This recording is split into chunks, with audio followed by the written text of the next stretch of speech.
Social media में दिख रहा है, जिस तरह पुलिस वालों का रवैया रहा, सीआरपीएफ का रवैया रहा, एसटीएफ का रवैया रहा है, तो सरकार आखिरकार मांग क्यों नहीं मांग रही है? बच्चे जो लेकर आए थे, क्या मांग लेके आए थे? क्या आप अपना सिस्टम सही करिए, आप इनको हटाइए एजुकेशन मिनिस्टर को।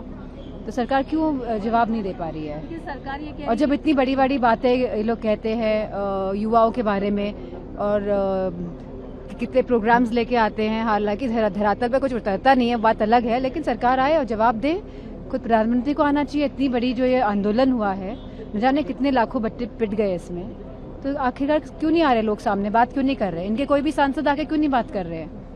लेकिन अब जब सरकार की तरफ से क्लैरिफिकेशन दिया गया, आप लोग डिस्कस, सरकार की तरफ से कोई क्लैरिफिकेशन नहीं है। सरकार खाली घुमा फिरा के बात टालना चाहती है, क्योंकि कहीं ना कहीं सरकार इस जो बच्चों का जो ये आंदोलन हुआ है, कहीं ना कहीं हिली है ये सरकार इस आंदोलन से, और डर के मारे ये नहीं चाहते हैं। और आखिरकार क्यों नहीं एजुकेशन मिनिस्टर का क्यों नहीं इस्तीफा कर सकते?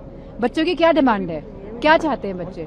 क्या सरकार को बिल्कुल भी दर्द नहीं है कि 20 बच्चे सुसाइड के मर गए हैं? क्या उनको कोई भी मतलब अपने अंदर कुछ फीलिंग्स नहीं है, कोई गिल्ट नहीं है? मतलब कि जिस तरह का रवैया रहा है, जिस तरह बच्चे मरे हैं, जिस तरह वो चाहते हैं कि आने वाले समय में तो कम से कम इस तरह ना हो। विपक्ष और छात्र नौजवानों की लगभग मांग एक है कि इस्तीफा हो और उसके बाद बातचीत हो, उनकी मांगे मानी जाएं। युवा छात्र नौजवान जो इतने दिनों से मांग कर रहे हैं, पेपर लीक कोई एक परीक्षा का सवाल नहीं है। पेपर लीक 150 से ज्यादा हुए हैं और यूपी में 20 से ज्यादा हुए हैं। तो सोचिए कितना छात्र नौजवान और उनका परिवार उससे परेशान है, पीड़ित है, दुखी है, और आप नौकरी रोजगार नहीं दे रहे हैं। आप लोकसभा के बाहर आकर के बड़ी बड़ी बात करते हैं युवाओं की, छात्रों की, नई पीढ़ी की, विकसित भारत की, अमृतकाल की, सदन के अंदर क्यों नहीं? तो इस्तीफा हो और उसके बाद बहस हो। जहां तक बात जो आप जानना चाहते हैं, ये सदन में सरकार के जवाब के बाद विपक्ष क्या बोलता, इसलिए समाजवादी पार्टी की भी बात है, इसलिए मुझे खड़े होकर के कहना पड़ा कि समाजवादी पार्टी का ये पक्ष है। लेकिन अखिलेश जी से मुलाकात कोई समझौता हो गया, आपने ये कहा? कोई मैंने जब आप एक दल को बुलवाएंगे और फिर सरकार को बुलवा देंगे और विपक्ष के किसी तीसरे दल को नहीं बुलवाएंगे, तो उसको मैं क्या समझूंगा? सरकार के जवाब के बाद कौन क्या बोलता? तो ये जिम्मेदारी हम सबकी है कि जब हमारा सबका मुद्दा है और छात्र नौजवानों का मुद्दा है, इसमें किसी पार्टी का सवाल नहीं है कि ये समाजवादी पार्टी है, बीजेपी है, कांग्रेस है और कोई दल है।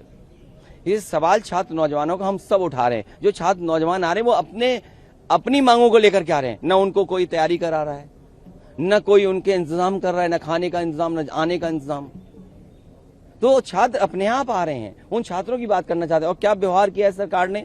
उनके कपड़े फाड़ दिए, हाथ तोड़ दिए, सर पे मारा, कई लोग घायल हैं, कई लोग इलाज कराने नहीं आए, एडमिट थे अस्पताल में, उन्हें डिस्चार्ज कर दिया गया।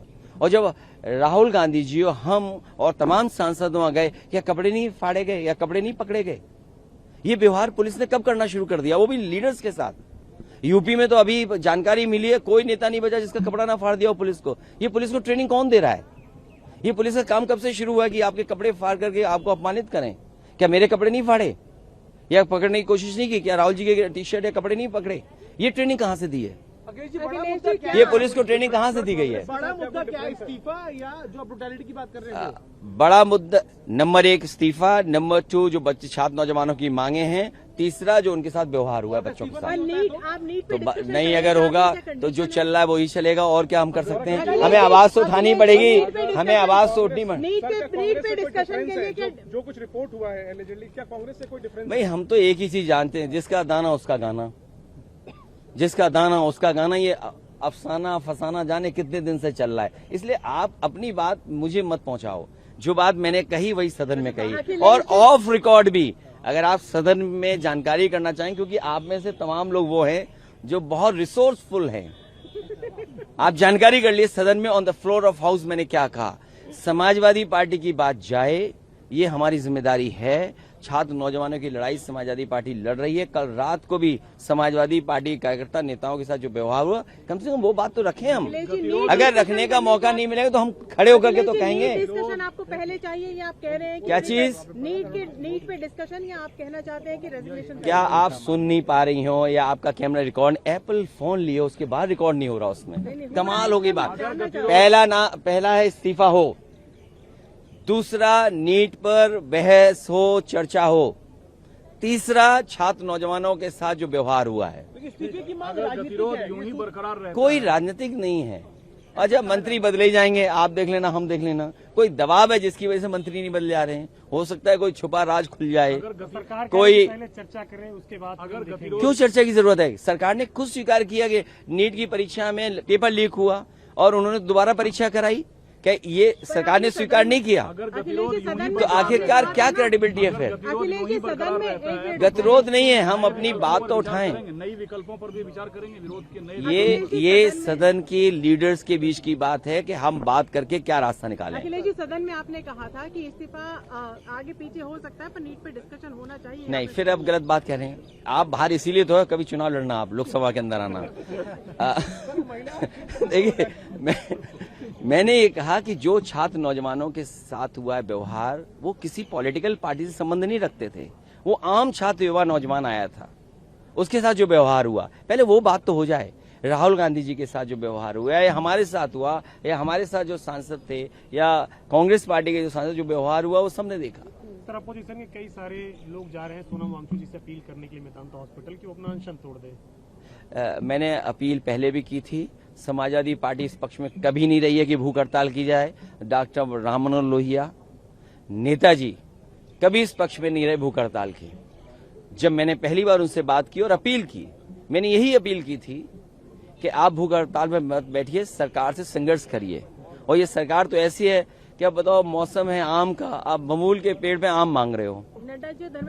बबूल के पेड़ पे आम मांग रहे हैं आप, तो कैसे संभव है? सरकार से क्या मांग कर रहे हैं? आपको संघर्ष करना पड़ेगा। लोगों के बीच जो हो रहा है वही ठीक है।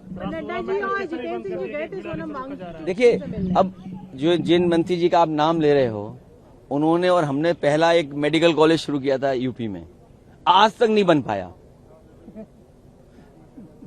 जो हमारे आदरणीय और बड़े सीनियर हैं, स्वास्थ्य मंत्री हैं, उन्होंने और हमने मिलकर के शाहजहांपुर का सबसे पहला मेडिकल कॉलेज शुरू किया था, केंद्र सरकार और स्टेट गवर्नमेंट को मिलकर के। आज तक वहां पर पूरा नहीं है कुछ भी, न डॉक्टर पूरे न टेक्नीशियन पूरे। जो सोचिए, दिल्ली की कितने दिन की सरकार में 11-12 साल और यूपी की 10 साल की सरकार में, 22 साल की सरकार में जो एक मेडिकल कॉलेज नहीं चला पा रहे, उनसे बात करके उन्हें छात्रों को मिलेगा क्या? कला प्रधानमंत्री क्या मिलेगा जाके? पहुंचे आम आदमी पार्टी राहुल गांधी के स्टेप का क्रिटिसाइज कर रही है कि राहुल तो ये परेशानी हमारी है कि हमें तालमेल बनाना है। और ये परेशानी हमारे लोगों की है कि जो तालमेल बनाना है।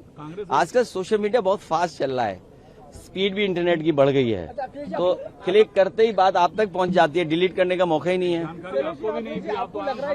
नहीं, ये सही है कि जानकारी नहीं थी, लेकिन जब कांग्रेस ने बुलाया तो हम अपने सब काम छोड़ करके और सभी सांसद जो जा सकते थे पहुंचे। अखिलेश जी, आपको लग रहा है तालमेल की थोड़ी कमी है, वो जरूरत है बिठाने? ये यहाँ का विषय नहीं है, ये यहाँ विषय नहीं है, लेकिन हम लोग तालमेल ठीक कर लेंगे। समन्वय बेहतर हो, ये जिम्मेदारी किस पार्टी की है ताकि कोऑर्डिनेशन बेटर हो? ये हम सबकी है, सभी दलों की है। कल जो तस्वीर दी प्रधानमंत्री हाउस के बाहर, वो तस्वीर का संदेश उत्तर प्रदेश तक गया, जो बीच में कुछ तलखी की बातें आई थी सपा और कांग्रेस के बीच विधानसभा चुनाव। देखिए, कभी तलखी नहीं है, स्वार्थ हो सकता है किसी एक व्यक्ति का, 2 व्यक्तियों का, 4 व्यक्तियों का, समूह का, लेकिन मुद्दा तो एक है ना। युवा नौजवान छात्र, नीट की परीक्षा, नौकरी, बेरोजगारी, ये सवाल तो एक ही है ना।